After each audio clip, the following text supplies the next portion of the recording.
O barco que o capitão Nino batizou com o nome da primeira mulher, Filipa, entrava no pequeno cais do porto de Agrigento. A tripulação percebera que todo o cais estava cheio de gente, que gritava e agitava os bonés e lenços no ar. Nem o capitão Nino, nem ninguém da tripulação poderia supor que toda aquela gente estivesse reunida lá para a chegada de Filipa. Embora os gritos e aquele contínuo furioso agitar de lenços e bonés parecesse dirigir-se exatamente a eles. Mas será que era para eles mesmo? Tanta gente, toda aquela efervescência, mas por quê? Talvez uma falsa notícia de naufrágio. Filipa! Filipa! O capitão Nino mantinha-se à parte, o único a não mostrar curiosidade. De repente ele gritou ao marinheiro que fosse até a popa tocar a sineta.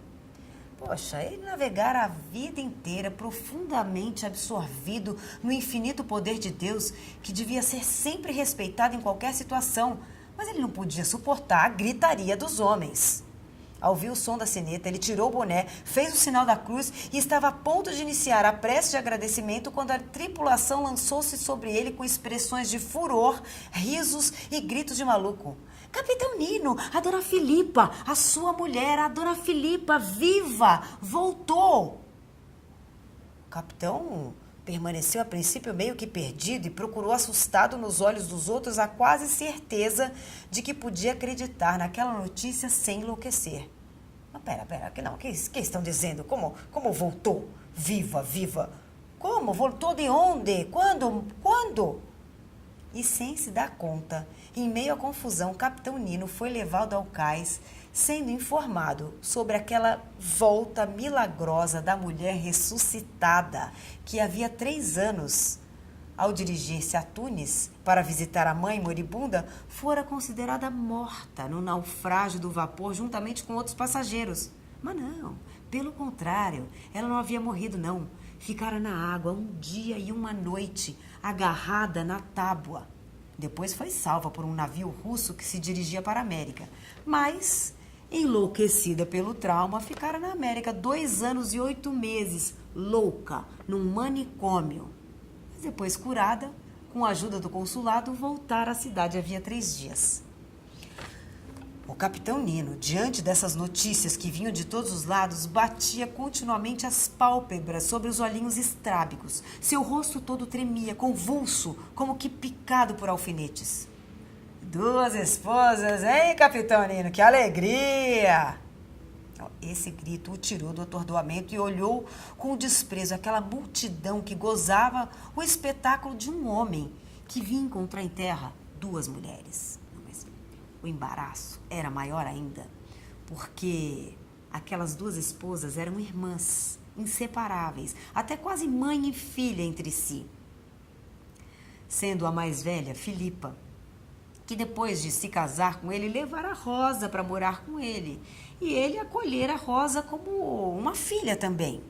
E depois que Filipa morreu, não havia mulher melhor do que Rosa para cuidar do pequerrucho e aproveitou e casou-se com ela, honestamente. Mas e agora? E agora?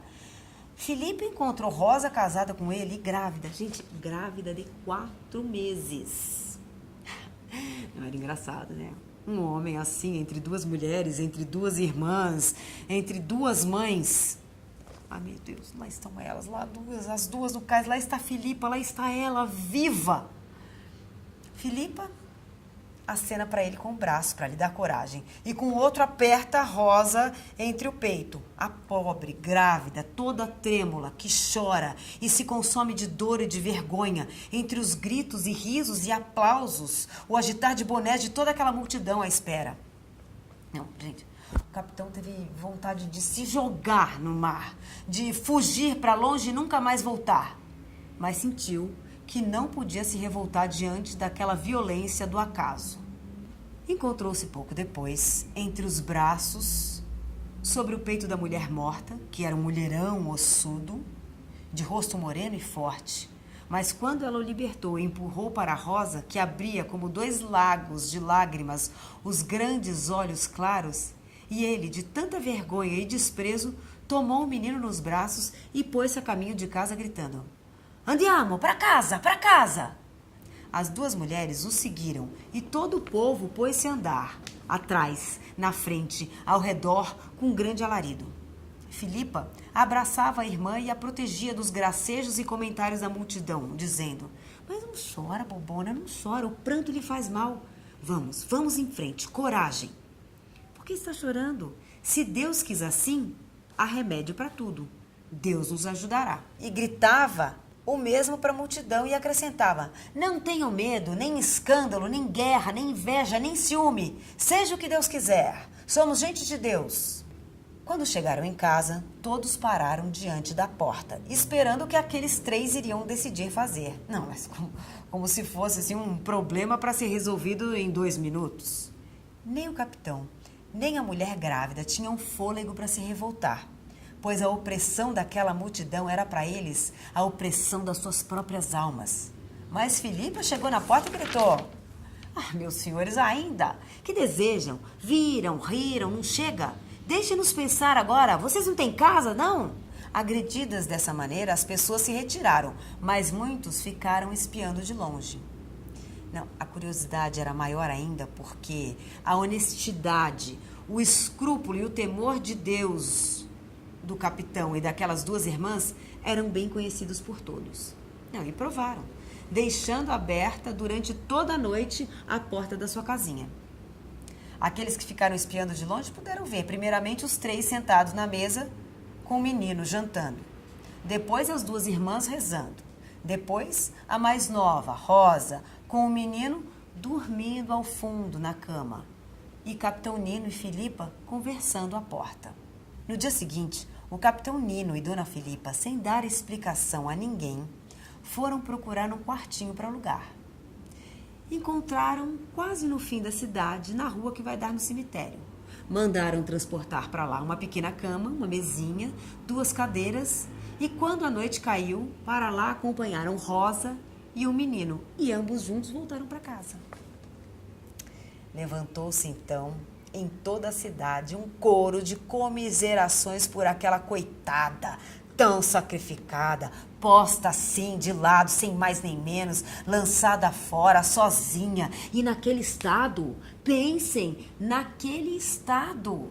Não, com que coragem. E que culpa tinha a coitada?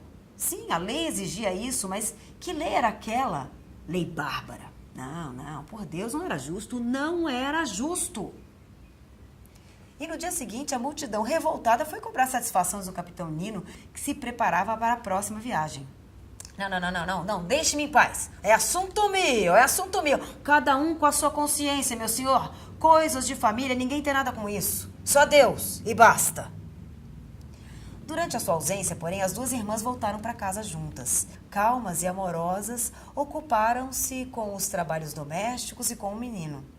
Para as vizinhas e todos os curiosos que chegavam para interrogá-las, como única resposta, abriam os braços, levantavam os olhos ao céu e diziam com um sorriso: Como Deus quiser, comadre, como Deus quiser, compadre. No dia da chegada da embarcação, as 2 juntas, com o menino pela mão, dirigiram-se ao cais. Dessa vez haviam poucos curiosos. Capitão Nino, saltando em terra, deu a mão a uma, deu a mão à outra, inclinou-se para beijar o menino e pôs-se a caminho de casa, como da outra vez, com as 2 mulheres. Porém, ao chegar diante da porta dessa vez, foi a segunda mulher, Rosa, que ficou com o capitão na casa. E Filipa, com o menino, foi calmamente para o quartinho na rua do cemitério. Então, toda a cidade, que antes se compadecera com o sacrifício da segunda mulher, ao ver agora que não havia sacrifício para nenhuma das 2, indignou-se, irritou-se violentamente com a pacata e simples sensatez daquela solução. E muitos bradaram que era um escândalo. A irritação e a indignação surgiram porque todos foram obrigados a reconhecer que, não tendo havido engano nem culpa de nenhum dos lados, não se poderia querer a condenação ou o sacrifício de uma ou outra esposa. A decisão daqueles 3 coitados era a melhor que se poderia tomar. Irritou, sobretudo, a paz, a harmonia daquelas 2 irmãs devotadas, sem sombra de inveja nem ciúme entre elas. Compreendiam que Rosa, a irmã mais moça, não podia ter ciúme da outra a quem tudo devia, a quem, sem querer, é verdade, tomara-lhe o marido. No máximo, Filipa podia ter ciúme dela, mas não, compreendiam que nem Filipa podia ter ciúme, sabendo que Rosa agira sem fraude e não tinha culpa. E então? Havia, além disso, para as duas, a santidade do casamento inviolável, a devoção pelo homem que trabalhava, pelo pai. Já que Deus permitira a volta de uma delas, já que Deus assim o desejara, uma de cada vez, em paz e sem inveja, se dedicava ao seu homem, cansado, que voltava do mar. Bom, todas boas razões, sim, honestas e tranquilas, mas justamente porque eram tão boas e tranquilas e honestas, irritaram. Até que o capitão foi chamado pelo juiz para ser censurado que a bigamia não era permitida pela lei. Mas ele lhe respondeu que no seu caso não se podia falar em bigamia, porque a primeira mulher ainda estava nos registros como morta, de maneira que, diante da lei, ele tinha apenas uma esposa, a segunda.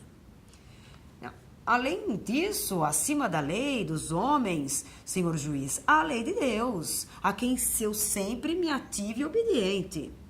Bom, a atrapalhada aconteceu na sala do cartório de registro civil, onde, a partir de então, pontual, a cada 5 meses, o capitão Nino foi declarar o nascimento de um filho. Questo é da viva, questo é da morta. Da primeira vez, ao declarar o filho de Rosa, quando da chegada de Filipa, tudo correu bem e o filho pôde ser registrado regularmente como legítimo. Mas como registrar o segundo, após 5 meses, nascido de Filipa, que figurava como morta? Ou seria ilegítimo o primeiro, nascido do casamento com Rosa, ou ilegítimo o segundo, de Filipa, a morta. Não havia meio termo. E, per favore, não poderia registrá-lo como legítimo, como se fosse da minha segunda esposa, Rosa? O oficial esbugalhou os olhos. Como? Da segunda? Como? Se há 5 meses? Não, o senhor tem razão, então como remediar? Como se remediar? E vem perguntar a mim como se pode remediar? Mas quem é o senhor? Sultão, Pachá, príncipe turco, quem é o senhor? O senhor deveria ter juízo e não vir atrapalhar o meu trabalho aqui. Mas que posso fazer eu se Deus permite? Ao ouvir o nome de Deus, o oficial virou bicho. Deus, Deus, Deus, sempre Deus. Alguém morre, é Deus. Não morre, é Deus. Nasce um filho, é Deus. Tem 2 mulheres, é Deus. Pare com esse Deus, que o diabo o carregue, pelo menos vem a cada 9 meses. Salve a decência, burle a lei e eu os lanço todos aqui, legítimos, um depois do outro. O capitão Nino ouviu aquilo impassível. Ouviu aquele acesso de fúria e depois disse: não depende de mim. Faça o senhor o que quiser. Eu fiz a minha obrigação. Lavo minhas mãos. E voltou, pontualmente, a cada 5 meses, para fazer a sua obrigação. Certíssimo de que Deus assim o ordenava.